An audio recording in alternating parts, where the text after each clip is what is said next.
안녕하세요, 여러분. 오늘도 일일텐을 구독해 주셔서 감사합니다. 하나님께서 이 시간을 통하여 여러분에게 은혜와 지혜와 평강을 주실 것입니다. 오늘은 고린도전서 5장입니다. 그동안 사도 바울은 고린도 교회의 파당으로 인하여 발생한 갈등과 분쟁에 대해서 권면의 말씀을 전하였는데요. 고린도 교회는 그것 이외에는 다른 문제가 없었을까요? 그렇지 않습니다. 고린도 교회가 가지고 있었던 또 하나의 문제가 오늘 5장부터 나오는데요. 그것은 바로 성적 방종, 성적 타락의 문제였습니다. 성경에는 음행이라는 단어를 사용하고 있습니다. 최근에 들어서 사회 분위기가 많이 바뀌어서 미투라고 하는 단어, 성추행, 성폭행 이런 단어들을 많이 접하게 되었고 여성들의 인권과 권리의식 그리고 사회적 지위가 향상되면서 그 전과는 달리 여성에 대하여 함부로 대하는 것에 대해 엄격하게 심판하는 그런 경향들이 나타나고 있죠. 바람직스러운 일이라고 생각을 합니다. 하지만 반대로 상호 동의하에 일어나는 일들에 대해서는 간섭하지 않으려고 하는 경향이 많아지고 있죠. 그래서 혼전, 육체관계에 관한 것이나 또는 간통 등에 관하여서는 범죄화하지 않는 경향들도 더 많아지고 있습니다. 그렇다고 한다면 이런 이슈들에 대한 성경적인 지침은 무엇일까요? 사도 바울에게 고린도 교회에 관한 놀랄만한 뉴스가 들려왔습니다. 고린도 교회 성도들 간에 음행이 있다는 것이었는데 심지어 어떤 경우에는 세상 사람들이 하는 것보다 더 심한 부적절한 관계들도 있었다는 거예요. 아버지의 아내를 취했다고 하는 자극적인 뉴스도 들려왔습니다. 바울은 통탄해하면서 안타까워하면서 왜 교회가 그런 사람을 내버려 두었느냐라고 책망합니다. 교회는 이 문제를 단호하게 처리해야 된다라고 이야기하죠. 그런 일을 행한 자를 쫓아내라고 말입니다. 심지어 너희는 누룩 없는 자인데 새 덩어리가 되기 위하여 묵은 누룩을 내버리라. 즉 그런 사람들을 공동체에서 추방하라고 말하고 있습니다.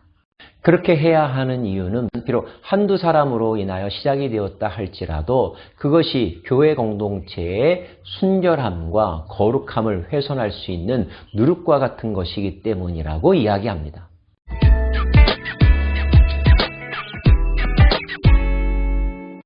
신앙인으로 올바로 살아가기 위해서는 다른 범죄 행위에 대해서도 늘 조심하고 거리를 두어야 하지만 특별히 사도 바울은 음행에 관하여서는 단호하게 그 근원과 씨앗이 되는 사람들을 공동체에서 내어 쫓으라고 말하고 있습니다.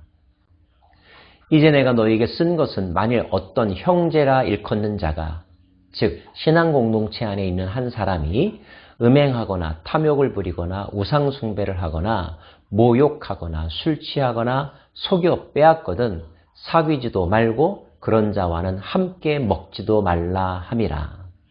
어떤 사람이 신앙적으로 옳지 못한 일을 할 때에 찾아가서 권면하고 훈계하고 그를 변화시키기 위하여 교육해야 되는 단계가 있는가 하면 어떤 경우에는 아예 상종하지도 말고 관계를 끊어야 되는 단계도 있는데 특별히 오늘 고린도 교회 공동체에게는 말하기를 그런 죄를 저지르는 사람들과는 사귀지도 말고 관계하지도 말라. 공동체에 발을 붙이지 못하게 하라.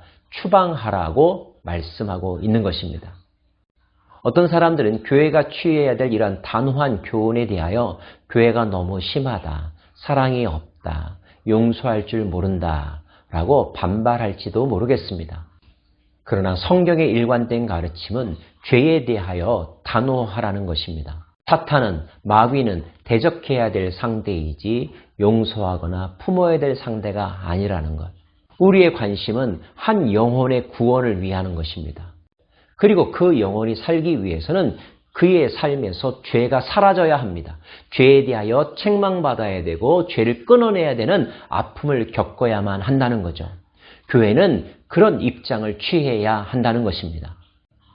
감당하지도 못할 아량을 베풀면서 너도 좋고 나도 좋고 저러다가 말겠지.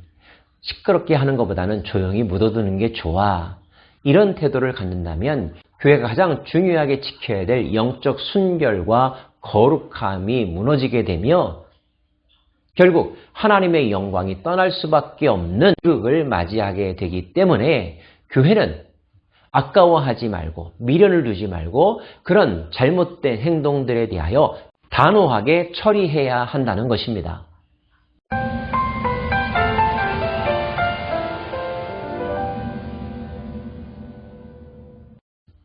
10계명 중에 7번째 계명은 간음하지 말라입니다. 예수님께서는 여인을 보고 음욕을 품는 자마다 이미 간음하였다라고 말하면서 우리의 마음의 차원에서부터 간음을 해서는 안 된다고 가르쳐주고 계십니다.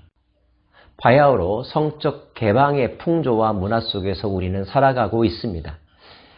예전 같은 기준, 전통의 기준으로 보면 상상할 수도 없었던 일들이 남녀관계에서 많이 일어나고 있죠. 그런 사람들과도 다 관계를 끊으면서 살아갈 수는 없을 것입니다. 사도 바울도 그 점을 분명히 합니다. 그러나 교회 안에는 결코 그런 일이 있어서는 안 된다는 것입니다. 용납해서도 안 된다는 거예요. 회초리를 들라는 것입니다. 도려내어야 한다는 것입니다. 왜냐하면 교회의 교회다움이 더 중요하기 때문에, 거룩과 순결이 더 중요하기 때문에, 하나님보다 더 강력한 감정이 있어서는 안 된다는 것을 사도 바울은 분명히 알고 있기 때문이었죠. 사랑하는 여러분, 하나님께서는 이 땅에 남성과 여성을 창조하셨고 서로 사랑할 수 있는 특권을 허락해 주셨습니다. 사랑의 감정을 느낀다는 것, 사랑의 관계 속에서 서로 보호하고 존중하고 배려하고 함께하는 즐거운 시간을 갖는다는 것, 얼마나 아름다운지요. 하나님께서도 기뻐하실 것입니다. 그러나 그 사랑의 감정은 하나님께서 우리에게 쳐놓으신 울타리 안에서 일어나야만 합니다. 거룩한 사랑, 절제되고 정결된 사랑을 할 때에 그 영혼은 하나님을 더욱더 깊이 경험하게 되며 그러한 공동체는 하나님과 더불어 하나님께서 주신 사랑으로 이 세상을 품으며 세상에서 빛과 소금의 역할을 잘 감당할 수 있는 것이죠. 무엇보다도 성적 순결을 위해서 기도하십시다. 교회 안에 음란의 영이 틈타지 아니하도록 깨어서 파수꾼의 역할을 감당하십시다. 서로에게 유혹이 될 만한 말과 행동과 옷차림을 조심하십시다. 또 건전하지 못한 마음으로 이성을 바라보는 우리 안에 있는 음욕도 다스릴 수 있기를 원합니다. 우리의 사랑은 거룩해야 합니다. 깨끗해야 합니다. 질서가 있어야 합니다. 그럴 때 사랑 공동체로서의 교회는 생명을 살리며 이 세상을 구원한 사랑의 원자탄의 역할을 제대로 당할 수 있을 것입니다. 우리 모두 그런 사랑의 일꾼들 되기를 간절히 소망합니다. 기도하겠습니다. 하나님, 음란의 영이 교회 안에 들어오지 못하도록 우리의 마음 가운데 틈타지 아니하도록 말씀으로 우리를 거룩하게 하여 주시고 진리와 성결의 영으로 우리를 깨끗하게 하여 주옵소서. 욕정을 제어할 수 있는 단호함이 있기를 원합니다. 그런 사람들과 사귀지 않겠다고 할 만큼 우리의 마음이 분명하기를 원합니다. 오 주님, 우리의 마음을 지켜 주옵소서. 예수님 이름으로 기도합니다. 아멘.